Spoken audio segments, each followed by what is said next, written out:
Hey everyone, welcome back to Style Intellect. Today we're diving into the iconic bougie black Barbies, the it girls of late 80s and 90s television. These characters didn't just wear clothes, they used fashion to express themselves, their moods, and their ambitions. Whether they were dressing to catch a love interest's eye or to reach new career heights, their style was a statement, and they continue to inspire us to this day. I'm going to try to list these in the order in which their television shows began airing, and I'll be focusing on their codes of dress, identifying their style personalities, and speculating on which designer brands I think they'd wear the most. If you want me to do a video on the 7 style personalities, I can definitely do that, so you guys can always go back to that video to reference it. Let me know in the comments down below. Let's get started. Firstly, we cannot talk about Black Bougie Barbies without mentioning the OG, Dominique Deveraux from Dynasty. It's burned. Is it? The champagne was obviously frozen in the bottle at some point. Dominique was a trailblazer, the first prominently featured African-American character on a prime-time soap opera. The actress Diahann Carroll suggested the writers imagine her as a powerful white man when writing her lines, and it showed in her character's wealth and ruthlessness. Miss Deveraux was highly sophisticated, intelligent, and talented. She was a singer. Dominique wore tailored, high-quality pieces with just a hint of drama. Her color palette featured lighter colors, neutrals, especially white, metallics and glitter for evening wear, and the occasional subtle print. Her style can be characterized as old Hollywood glamour, mixed with a little bit of vintage Parisian fashion. Her debut outfit is probably what comes to mind when you think of her. The iconic white knee-length dress with a fur-lined shawl that I believe was a part of the dress, draped asymmetrically over her shoulder. White is most commonly known to represent purity, simplicity, cleanliness, but it can also be seen as very intense. It can seem impersonal and evoke feelings of distance, coldness, and make someone feel uncomfortable, as white can be quite blinding. And I believe she was going for the intensity angle when she got dressed and she's first meeting Alexis Colby in an attempt to be intimidating. And I definitely think she came across a little bit intimidating. Dominique accessorized often with hats, pearls, elaborate jeweled brooches, and earrings. She was rarely seen in casual clothing, always exuding sophistication. I could see Dominique gravitating towards vintage Dior, Givenchy in the 80s, 90s Yves Saint Laurent, and Hermes for her more quote-unquote relaxed styles. This is a perfect segue into Bougie Barbie number 2, Miss Whitley Gilbert, our Southern belle,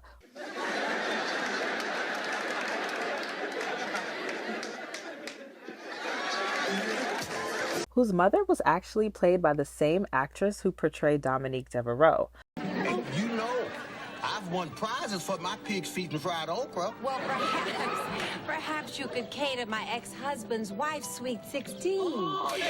Why don't you all just make yourselves comfortable and I'll see you right after the ceremony. A perfect casting, if you ask me. Whitley Gilbert's father was a judge, and she came from a very privileged background and was often seen as sheltered and spoiled. Her style personality was a blend of traditional and romantic, I would say. She leans traditional with her blazers, suit sets, skirts, structured jumpsuits, and then more romantic, sporting pearls, ruffles, and flowy fabrics like satin and chiffon. Her color palette included lots of white, neutrals, and lighter colors, with occasional bolder colors like red, blue, purple, and pink, and prints in patterns such as polka dot, houndstooth, or plaid. I could see Whitley wearing designer brands like Bottega, Chanel, Ralph Lauren, Givenchy, a little bit of Jean-Baptiste Valli, and Fendi circa 2001. She could be a little spoiled, yes, but she was also very intelligent, had ambitions to be an art buyer, and was very determined.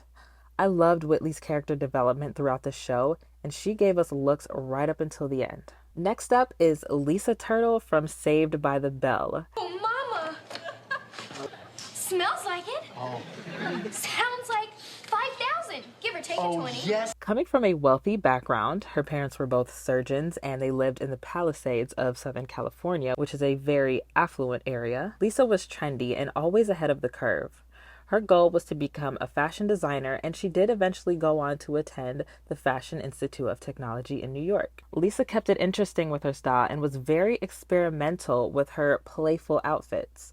Her style personality was a mix of the creative and dramatic. On the creative side, she was very fashion forward, daring, mixing styles and prints of all kinds, wearing statement pieces. On the dramatic side, she wore very vibrant colors and geometric patterns, which is very much in line with 80s and 90s street fashion.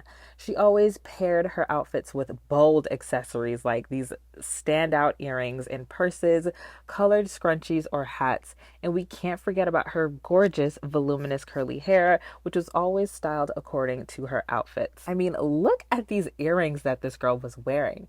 Her accessory drawer or box or whatever had to be insane. Some designer brands that I think Lisa Turtle would love are Betsy Johnson, Rebecca Minkoff, Dolce & Gabbana, Schiaparelli, especially for their jewelry, and Emilio Pucci. Number 4, we could not have a list of bougie Barbies from the 90s without mentioning our Valley Girl princess, Hilary Banks from the Fresh Prince of Bel-Air. Hi. Dad, I need $300. That's a lot of money, Hilary. What for? I need a new hat. For what? Probably her head. Daughter of Vivian and Philip Banks, Hilary was known for her self-centered and airheaded personality, but that girl knew her fashion. Her style was a mix of dramatic and sexy. She played with colors, patterns, and ensembles that only she could pull off. Hilary's wardrobe was a blend of late 80s and early 90s preppy looks. From power suits to perfectly fitted little black dresses, she knew how to dress for the occasion. She loved a good hat pairing, and she wore just enough jewelry to complete her look. Not too much. Her color palette included a lot of reds and darker colors like navy and black, sometimes rich and brighter colors like orange, pink, and yellow. I believe that when Hilary wore red, it was to capture attention and convey confidence, which is what the color red can often convey. The darker tones she wore exuded sophistication and elegance. I could see Hilary enjoying brands like Chanel, Balmain, Alaïa circa the 90s, Armani, of course. She talked about her first Armani suit in one episode, and Ferragamo circa 1992. Number 5, Miss I do not wear outfits, I create looks. Regine Hunter from Living Single. I've got good news, and I couldn't wait till you got home to rub your noses in it. In the beginning of the show, Regine was a fashion buyer, so we know right off the bat that she has a passion for fashion, not to mention her fabulous outfit in the first episode. Her style personality is a bit harder to pin down, but she for sure embodied the sexy style personality when she was going on a date, which she frequently was. She loved little black or red dresses and outfits that accentuated her figure and showed off her bust, such as low-cut v-necks. Of course, red generates strong feelings of enthusiasm, love, and passion, and Regine was very passionate about finding her rich husband. And shout out to her because she did eventually find her rich husband. Outside of her date night fits, though, she wore a lot of clean white looks and black and white ensembles, subtle prints, and often incorporated romantic elements like lace and sheer fabric, pearls, and florals. As the seasons progressed, however, her style evolved to include more creative elements with more colors and patterns. When it comes to accessories, we often see Regine with scarves and sunglasses, and she was a wig connoisseur, switching out her wigs to match the vibe of her outfits like it was jewelry. I wouldn't be surprised if Regine wore brands like Gucci, 90s Versace, Roberto Cavalli, Dolce & Gabbana, and even Tom Ford for her more elegant looks. And finally, for number 6, we have Miss Dionne Davenport from Clueless, because duh. Imagine a boy leaving me. As if. Known for her intelligence and no-nonsense attitude, Dionne, like many of the other characters mentioned in this video, comes from a privileged background. There is no shortage of discussion about fashion in Clueless because it is truly iconic. Dionne's style was preppy, bright, colorful, flirty, and trendy. She loved skirts, crop tops, tennis dresses, and monochrome cords. She also wore accessories like chokers, funky hats, cute purses, and headbands.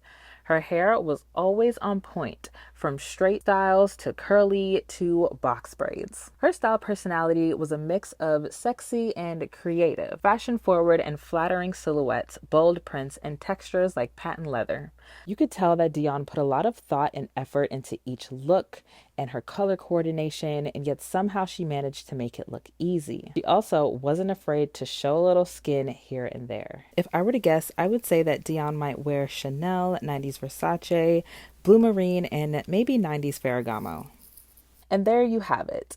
The iconic bougie black Barbies of the 80s and 90s. These characters used fashion to express who they were and what they stood for. And their styles, I don't know about you guys, but they continue to inspire me today. Who's your favorite bougie black Barbie fashion icon from this list?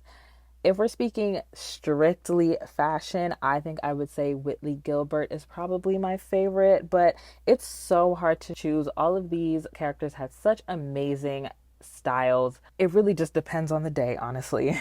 Let me know in the comments down below, and don't forget to like and subscribe for more fashion deep dives. Until next time, stay smart and stay stylish. Bye.